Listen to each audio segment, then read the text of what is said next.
Bom, ok, podemos avançar um bocadinho. Não, mas estava eu a falar da escrita. Em relação à escrita eu queria dizer ainda algumas coisas. Porque esta história esta questão da escrita parece que é apenas assim uma espécie de mais um elemento. De facto traz consigo algumas nuances importantes. Por um lado, porque ela representa, em relação à tradição oral, para quem era, digamos assim, o representante cultural por excelência da comunidade, seja o caso do sacerdote, xamã ou coisa que o valha, que já é, por comparação com os restantes elementos da comunidade, um indivíduo que possui uma bagagem lexical e até sintática extraordinária, usam muito mais palavras porque conhecem muito mais mesinhas, plantinhas e as relações delas e fórmulas, etc. Que é exatamente isso que é passado e que os outros ignoram, portanto não têm acesso a essa linguagem. A escrita, ao fixar isso, digamos assim, representa, por um lado, um grandíssimo alívio da memória. E isto é muito importante, porque os indivíduos são encarregues de preservar, de reproduzir, de manter, durante anos e anos, um determinado dado cultural, a páginas tantas sentem-se desobrigados disso, uma vez fixada a coisa. Okay? Isto é um ponto. De certa forma, o fim do xamanismo, de alguns pontos de vista, coincide, por um lado, com o desdobramento desta figura em três, que é do poeta, do profeta e do sábio. Enfim, podem ter diversos nomes em cada uma das culturas, em que uma figura se dedica, como é o caso do poeta, dedica-se à preservação da memória do passado da comunidade, não é? E a musa evoca a memória da pátria e as façanhas do povo. O profeta, que é aquele que estava vocacionado para descobrir o que é que o futuro traz, e o sacerdote e o sábio, que é aquele que está encarregue de averiguar no presente como é que é o que está encarregue de averiguar permanentemente, de construir permanentemente mais conhecimento a cada momento presente, de trazer mais novidades, etc, etc, etc. Bom, isto prende-se necessariamente com a escrita no sentido em que há uma liberdade acrescida na medida em que deixa de ser necessário reter muita informação. Okay? O desaparecimento da pressão, da necessidade da conservação da memória liberta a imaginação e liberta a disposição para a descoberta e para a investigação, digamos assim, é um potenciador de chaves heurísticas de descodificação da natureza, etc, etc. Mas também, e isso hoje, por exemplo, é cada vez mais evidente, enquanto testemunho, prova testemunhal do passado, contribui para ao longo do tempo, uma acumulação histórica da memória física, não é? Porque, de certa maneira, cada documento escrito é uma espécie de disco externo, não é? É uma memória que está disponível para todos, mas que nem ler, deixando de ser a atividade que tem como finalidade incorporar ipsis verbis o que está, passa a ser implica uma relação com aquilo que é herdado completamente distinto, porque eu posso passar daqui para ali, eu passo por aqui, liberto-me disto, passo para outra, mas ao mesmo tempo, do ponto de vista histórico, isto representa um potencial de acumulação de dados, de informação, se nós tivéssemos a mínima noção da quantidade de informação escrita, já estou a falar só de escrita no sentido até à imprensa, até ao Gutenberg, não é?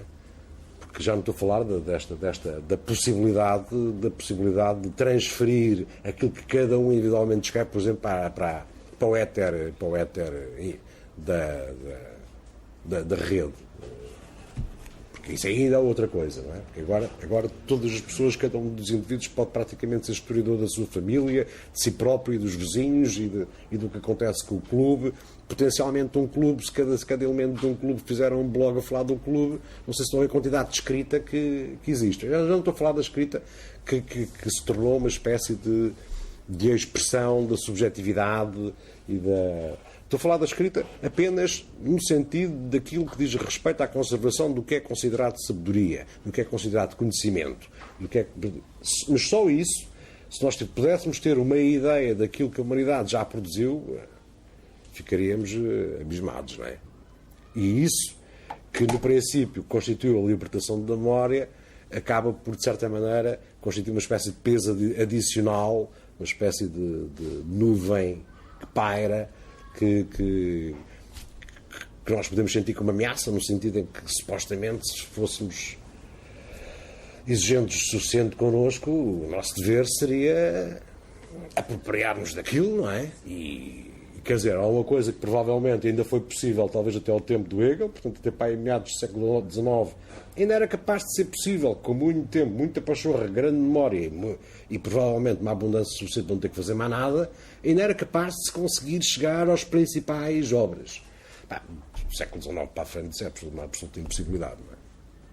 Portanto, de certa forma, aquilo que a cultura acabou por vir a acumular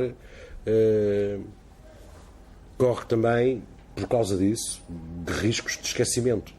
Não é? Isto é, páginas tantas, é capaz de ser mais fácil eu ir aos sumários, àqueles livrinhos que me dizem o que é que a Odisseia diz, em vez de ir ler a Odisseia. Não é?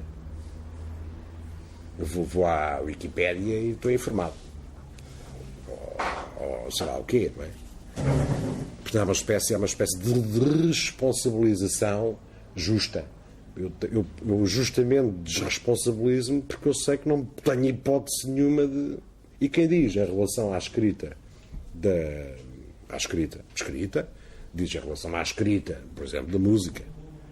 Não há hipótese de alguma vez ler as pautas todas que já foram escritas. E é uma escrita standardizada, convencionada, muito recente comparativamente, não é? Portanto, este dado é importante também por uma outra razão. É porque, e esta aqui para mim é provavelmente a mais importante, e tem a ver com o próprio processo criativo, que é a escrita é uma espécie de voz mediada pelo tempo do seu desenho. A escrita é um desenho, é o desenho da voz, não é? Mas a voz tem um tempo próprio. Nós normalmente temos não nos apercebemos disso, não pensamos nisso, mas ninguém diz cavalo. Normalmente cavalo diz cavalo. Não é preciso ser muito depressa, mas é cavalo. Isso é. A fonética diz respeito a um tom, diz respeito a um tempo. Também diz respeito a um andamento, digamos assim, a um tempo não é rítmico, mas metronómico, não é? Um andamento.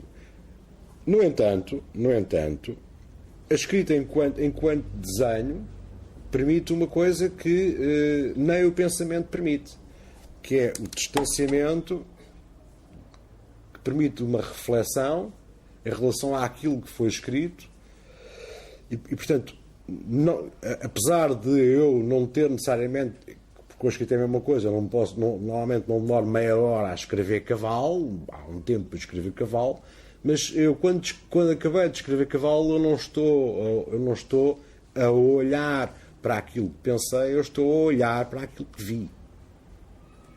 E portanto, a mediação da vista na fala, a intermediação da vista na fala, permite-me uma reflexão, uma especulação, no sentido de estar perante o espelho daquilo que eu próprio disse, que me dá um tempo de reflexão e, portanto, um tempo de alteração em relação àquilo que eu próprio escrevi, àquilo que eu próprio disse. Bom, esta parte também é importante, sobretudo por causa da questão em que a palavra vai ser fundamental com a história dos sofistas.